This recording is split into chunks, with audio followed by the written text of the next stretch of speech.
চাই 5 দিনের জায়গা ফেরত চাই। যারা দখলে আছে তাদেরকে দখল মুক্ত করার জন্য আপনারা কি বলতে চান? আমরা তাকে উঠাই দিতে চাই। সরকারের কাছে বলেছেন? সরকারের কাছে আগে পরে বলেছি, কোনো কাজ হয়নি। কোনো কাজ হয়নি? না, উপজেলা চেয়ারম্যান ডাকে অনেক বলা হয়েছে, তাও কাজ হয়নি। তাকে কি বলেছেন?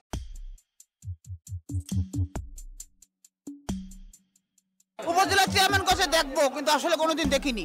তাকে কি বলেছিলেন? আপনাদের দাবি কি ছিল? আমাদের দাবি ছিল আমাদের 5 দিনের জায়গাটা বুঝ করে দিতে, দখলে যারা আছে হ্যাঁ, দখলটা উঠাই দিতে, কিন্তু উনিও কোনোদিন দেয়নি। দখলদাররা কি এখনো আছে? হ্যাঁ আছে, তারা কি এখনো শক্তিশালী? হ্যাঁ।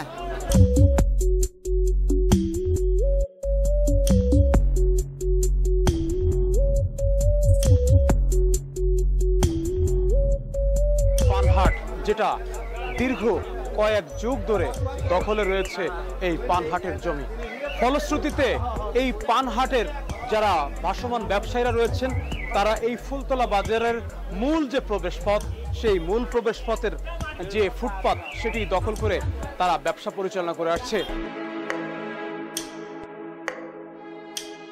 ব্যবসা করার জন্য যে পান চান্দিনা আছে বা পান হাট রয়েছে, সেখানে ব্যবসা পরিচালনা করে এই রাস্তার পাশে ফুটপাত দখল এখন করেছে। জায়গা বহু পান আমদানি হয়, বুঝলেন, এখানে ঠেকানো যায় না, সেই জন্য রাস্তা দিয়ে প্রচুর আমদানি, তার জন্য এই রাস্তায় বসে আপনাদের এই পান হাটার জমি আরো বিস্তৃত আছে, এটা কি জানা আছে?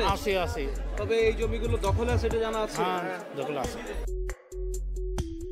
এই জমিগুলো যদি অবমুক্ত হতো তাহলে তো আপনাদের একটু ভালো হতো না? হ্যাঁ, ভালো হতো, হ্যাঁ, ভালো হতো। আচ্ছা, আপনারা কি চান? এইটা অমুক্ত হয়ে গেলে আমার জায়গা বড় হলে আমার সুবিধা হলো।